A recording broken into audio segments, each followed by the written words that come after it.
Saudi Arabia arrests a prominent cleric and his sons, accusing him of criticizing the ruling family. It's part of a number of recent arrests of activists and religious leaders. But how far will this crackdown go? This is Inside Story.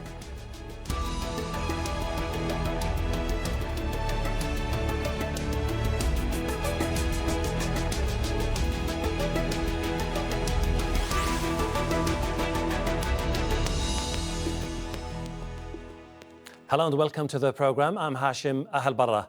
Authorities in Saudi Arabia have arrested prominent preacher and scholar Safar Al-Hawali just days after he published a book criticizing the ruling family. Three of his sons, Abdul Rahman, Abdullah and Ibrahim, were also detained. Rights groups say Abdul Rahman and Abdullah were reportedly taken into custody while attending a family wedding on Wednesday, while Hawali and his son Ibrahim were arrested the following morning. Hawali became known almost 3 decades ago as the leader of the Sahwa movement, which advocated for democracy in Saudi Arabia. He was previously detained for opposing the ruling family. Saudi Arabia under Crown Prince Mohammed bin Salman has launched a crackdown against activists, religious figures and opponents in recent months. In October, the Crown Prince pledged to return his country to what he called moderate Islam and crack down on those he accused of extremism. He said, "We only want to go back to what we were, moderate Islam that is open to the world, open to all religions." 70% of the Saudi people are less than 30 years old, and quite frankly, we will not waste 30 years of our lives in dealing with extremist ideas. We will destroy them today. In September, Saudi authorities arrested dozens of clerics. Activists have posted a list of people who have been detained on social media, including prominent preachers Salman Al-Auda and Awad Al-Qarni. Al-Auda, who has 14 million followers on Twitter, was allegedly detained over his tweets supporting mediation in the crisis between Saudi Arabia and Qatar. The arrests were made ahead of demonstrations organized by exiled opposition figures, but didn't attract much support because of heavy security measures. Human Rights Watch has condemned the arrest as coordinated crackdown on dissent, saying they fit a pattern of human rights violations against peaceful advocates and dissidents. Let's bring in our panel. Joining us from Istanbul, Ahelbarra, a lecturer at Aydin University. In Beirut, Rami Khouri, a senior fellow at the American University of Beirut. And in London, Saida Shihabi, columnist with Al-Quds newspaper. Welcome to you all. Ahmed, were the scathing remarks that Safar Al-Hawali made in his recent book the main reason why he is in jail, or it was just the tip of the iceberg? Well, Hashem, the crackdown on dissent didn't start with the arrest of Safar Al-Hawali. It started earlier when the Crown Prince started the crackdown on all the dissent, on all the freedom of speech.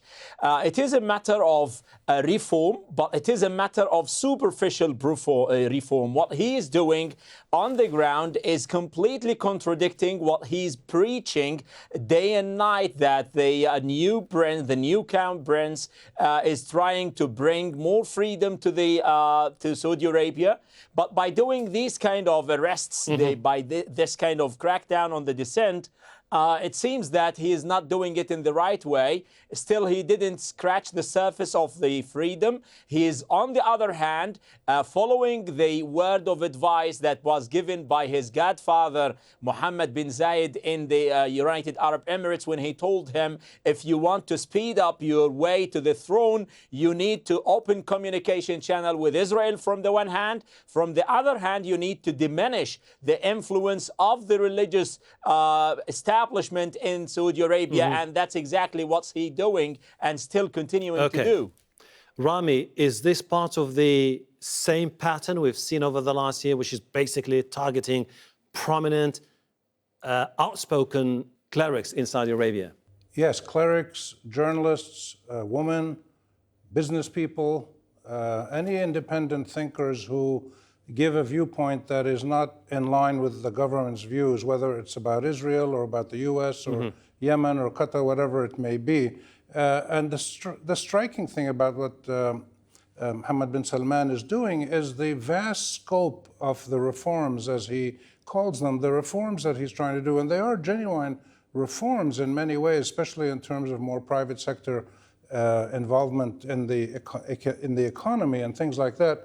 But it's so comprehensive that it has put control of every aspect of life: media, politics, military, economy, religion, social norms. Every aspect of life is in the hands of the crown prince. So this is following the pattern of Sisi in Egypt and Gaddafi in Libya before and Saddam Hussein. And this is troubling because Saudi Arabia never had this kind of leadership before. So this is in keeping with what he's been doing.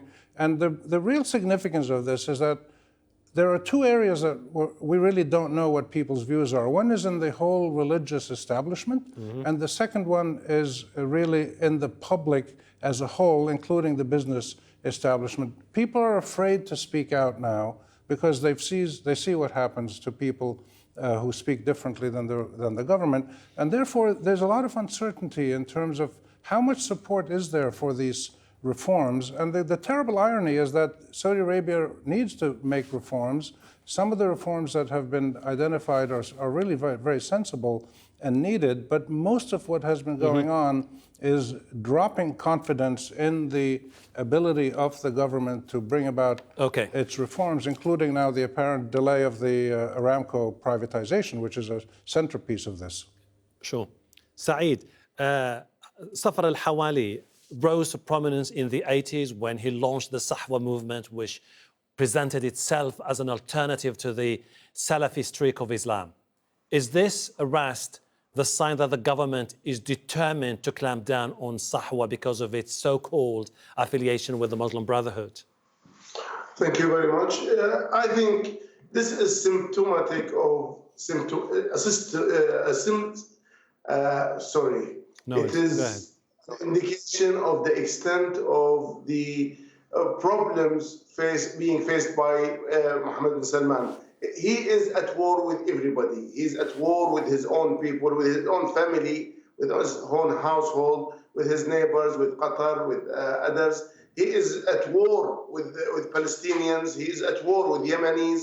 And then he is at war with the people of the awareness of the Sahwa movement in the Arabian Peninsula. Of course, he is at war with the Muslim Brotherhood.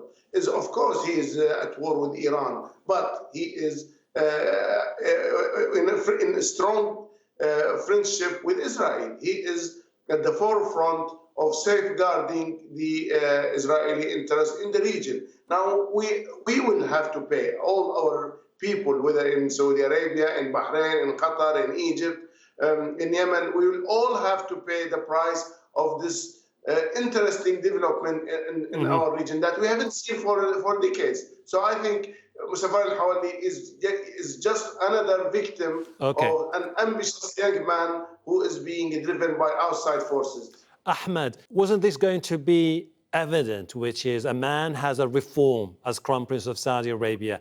The religious establishment is the most powerful, and ultimately the clash was going to be evident one day or another.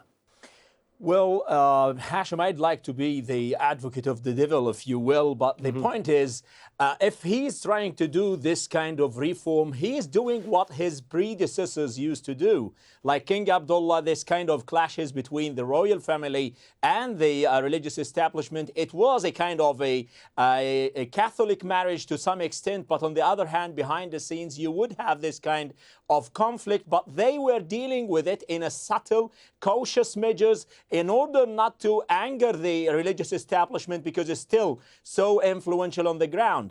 But now what Mohammed bin Salman is trying to do, he is trying to appease many establishments, many people in different places. He's trying to appease Israel from the one hand. He's trying also to appease the lobbies in the United States, and he's trying to make the the business people, the investors in the West in general as happy as he can, because he wants more investment in Saudi Arabia in order to meet the ambitious aspirations that he has. So in order to do this, he thinks that this kind of completely disregarding or completely, like containing the role of the religious establishment would lead to this kind of convincing the West that he is the right person to do this business. But on the other hand, the guy is not doing it in the subtle way as his predecessors used to do it. He's doing it explicitly, and that would anger the population in Saudi Arabia. Okay. That would anger the Salafists, because they cannot, like promote the policies he's doing to these people that would lead to a kind of radicalization among those young people. I would like to follow up on that particular idea that you've been talking about, and let me go to Rami. Rami, isn't there any concern of a immediate confrontation between the Crown Prince Mohammed bin Salman and the religious establishment, which has been one of the key pillars of the Al Saud dynasty? Well, he has clearly indicated that he is going to change the way the religious establishment, the formal one as well as the informal one, how they operate. And he wants them to operate under his guidance and his control. Many of them would be willing to do that. All over the Arab world, most religious establishments, the formal Friday preachers in the mosques, are under the authority of the Ministry of Awqaf and Religious Affairs. Many of them have their sermons given to them by the government. So there's a tradition of religious establishment being kind of quietist and going along with the ruling political authority, and they help each other. So there's probably many in the religious establishment in Saudi Arabia who don't mind going along with the government. But the way that he has done it, unilaterally cracking down, arresting very popular people like Hawali and like Auda and others. So the manner in which he's doing this is going to possibly be troubling for him. And then really the critical issue remains, we don't know if members within the royal family may be upset about this as well, because the whole decision-making process of the last 80, 90 years of Saudi statehood, modern statehood, has been upset by this one man. He decided he's going to make decisions and not to have consensus and deliberation and quiet negotiations among the family. And so we'll see. There's so many unknowns now that are there. Saeed, Rami Khoury has just said that Mohammed bin Salman is upsetting an order that has been going on for quite some time in Saudi Arabia. Saudi, with its wealth, its influence, has been priding itself on being the protector of Sunni Islam. If Mohammed bin Salman goes ahead with dismantling that religious order, would it have any knock-on effect on the religious establishment across the Muslim world, particularly the Sunni world? Well, I believe that the religious establishment has always been under the armpit of the Saudi, the House of Saud. They have had a long alliance for the past 300 years.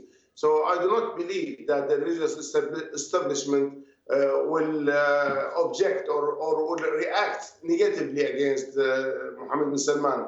Yesterday, driving the car by a woman was a sin.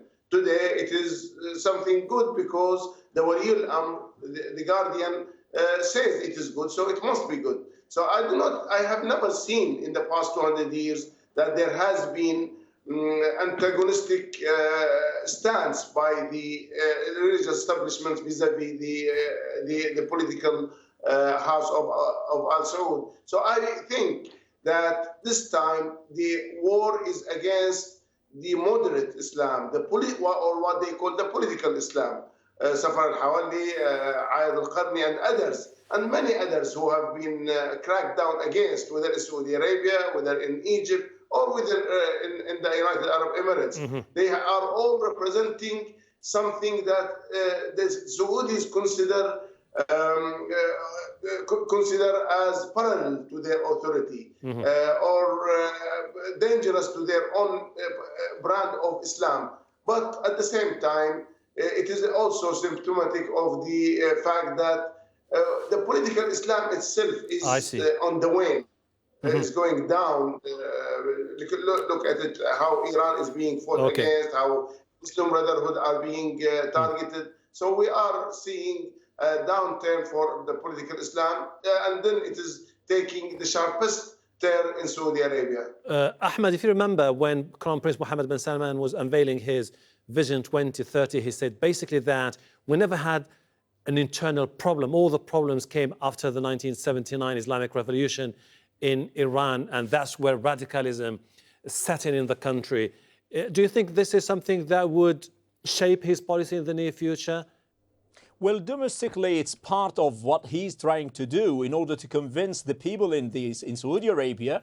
He always needs to find this kind of external threat that targeting the Sunni Muslim, and Iran is doing that business quite well for him. He is portraying Iran as the, like the monster of the region, the over-expansionist policy of Iran in the region, whether in Yemen, in Syria, in everywhere in the Gulf countries as well. But the problem is the counter policy that he is using to deter this kind of hegemony is completely reckless and useless. He's doing nothing to prevent what Iran is doing on the ground. And he is trying to tell the people on the ground in Saudi Arabia that what Iran is doing is the main motive behind his actions against these Salafists, which doesn't make any sense. Like, it's a very provocative irony when you compare these young people who are looking up to these scholars and they think that they are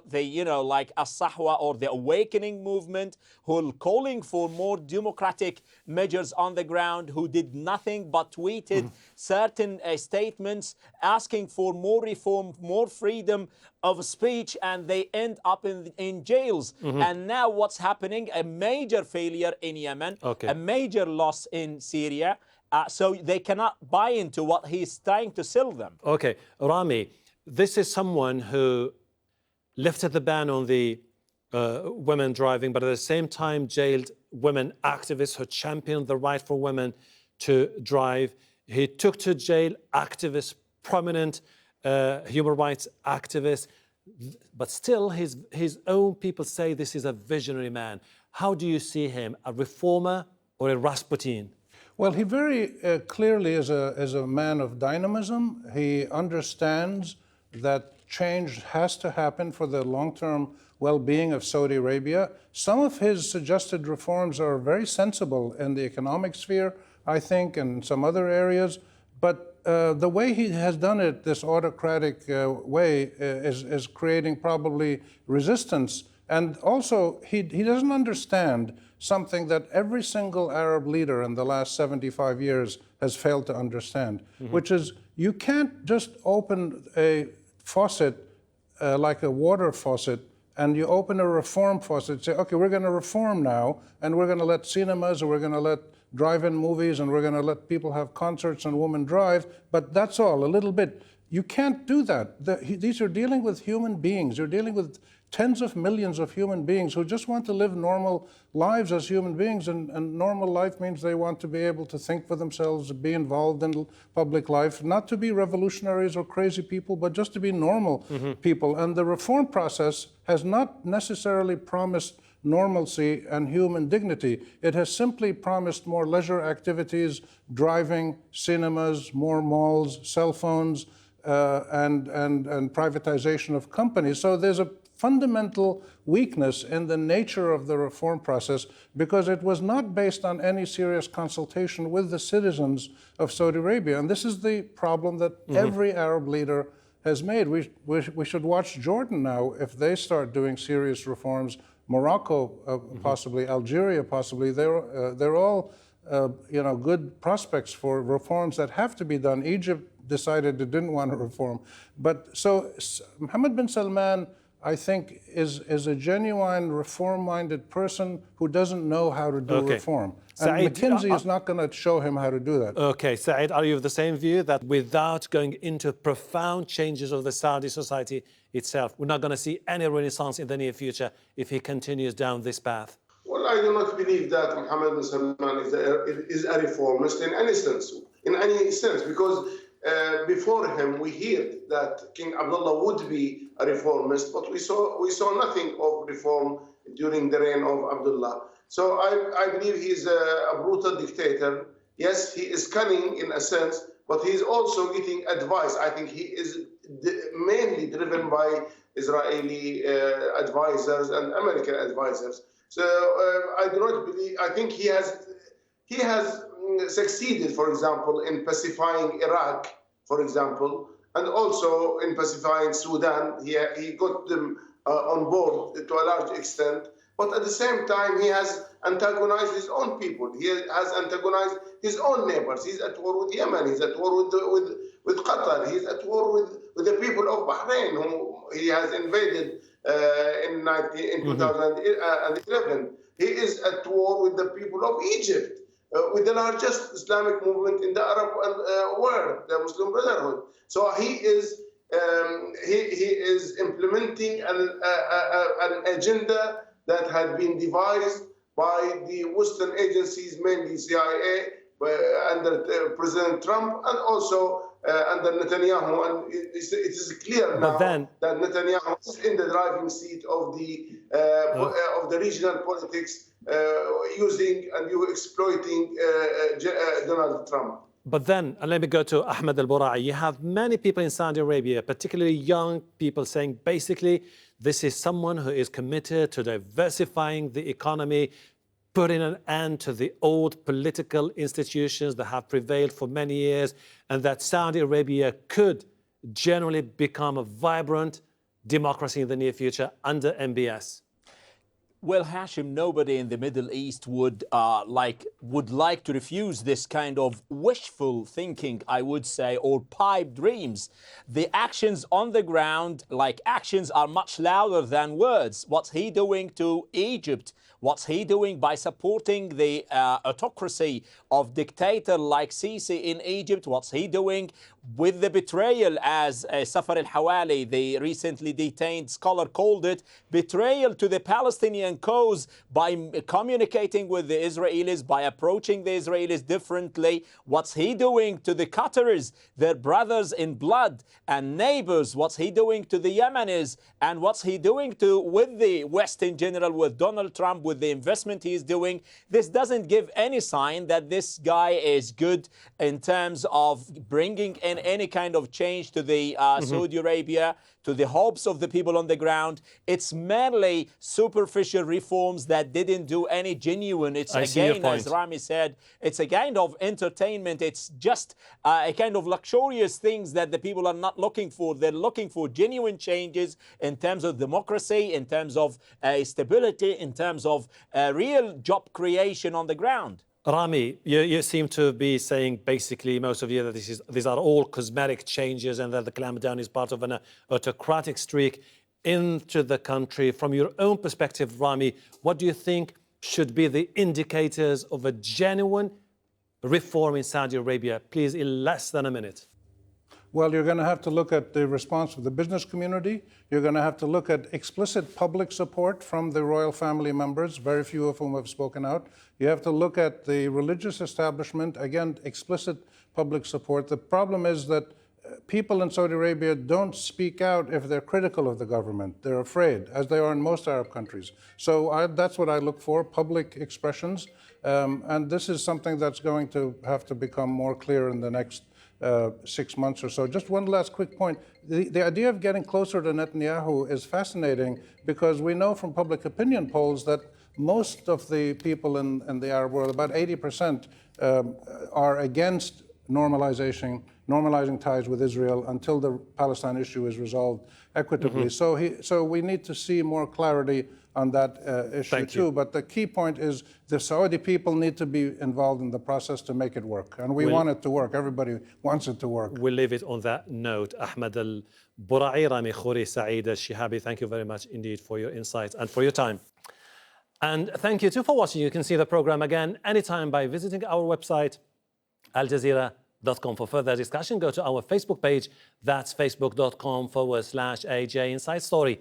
You can also join the conversation on Twitter. Our handle is @AJ Inside Story. From me, Hashem Ahelbarra, and the whole team here. Bye for now.